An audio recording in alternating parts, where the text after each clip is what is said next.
This world has always been so.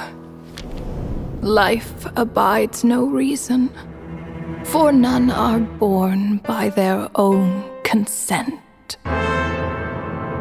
Death abides no reason, for it cannot be defied, even by those who see it coming. Time abides no reason, for it deprives us all equally, yet brooks not a second to be reclaimed. Space abides no reason.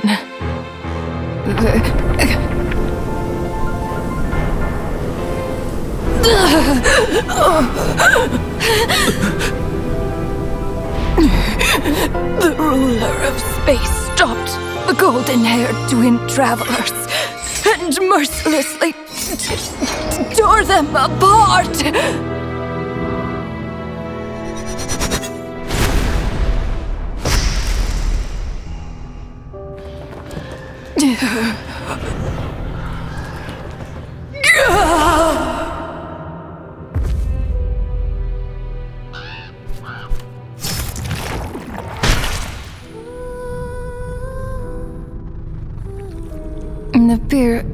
No.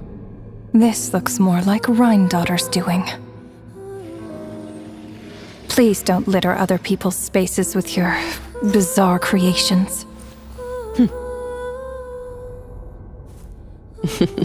Unsurprisingly, all life here has been rendered unstable, tainted by the ruler of space. I have seen enough to know that repeating this experiment would be fruitless.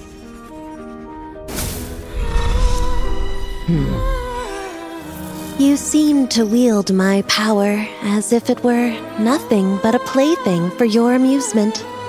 Although merging with you has stripped me of agency, I shall still continue to voice my disapproval. My dear Rhinedottir. You have my respect, Naberius. Your nagging is one of the only things that can get under my skin.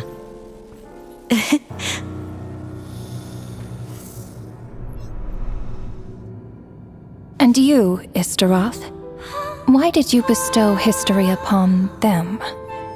I had to find some way to pass the time, did I not? After all, it's clear that Asmodee is not here. Well, perhaps you could share your input a little earlier next time. But you're right, there's no trace of Asmodee here. Where has she gone? Anyway, it's time I put this space out of its misery.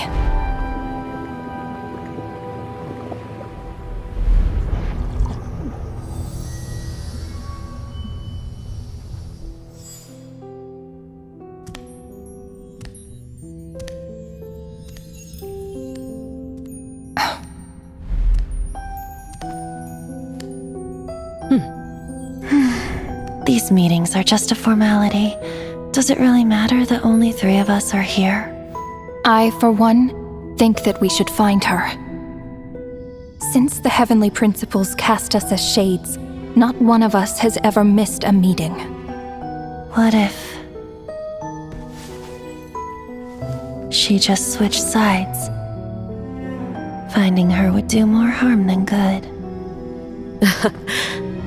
Now there's an interesting idea. Better than being devoured.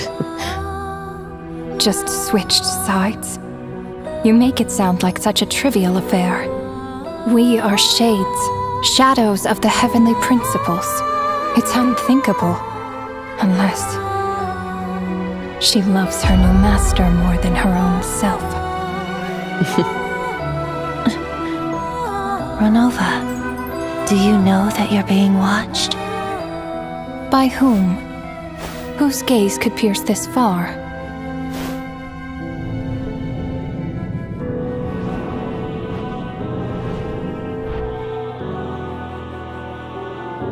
I remember those eyes.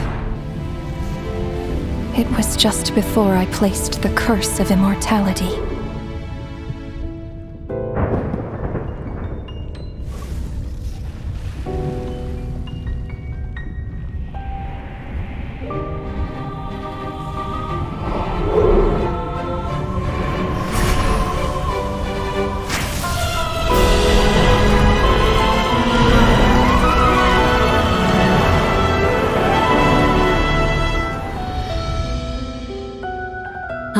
Yes, he's an old acquaintance of mine.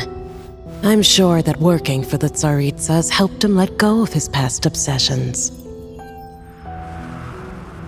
The Cryo Archon. With her paltry powers, she dares set her gaze on the heavenly principles. The heavenly principles have yet to awaken. If I were her, I wouldn't pass on that opportunity either. My dear Rhinedottir, you know I cannot allow you to think that way.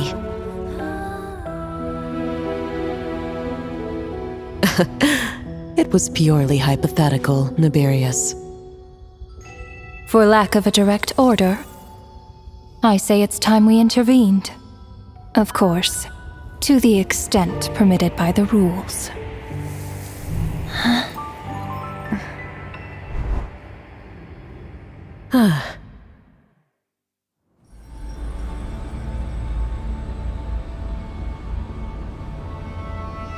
The gaze of the gods has always been considered a blessing.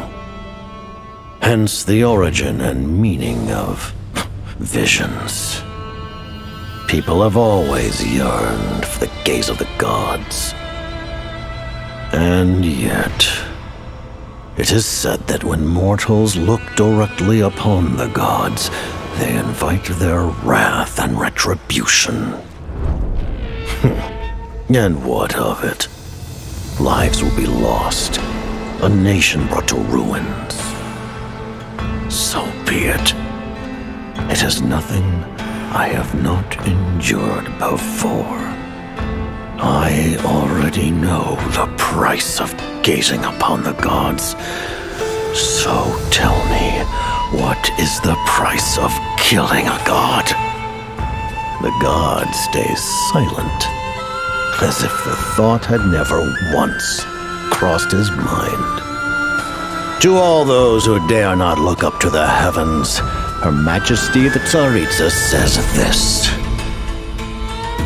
Behold, even the gods have their limits.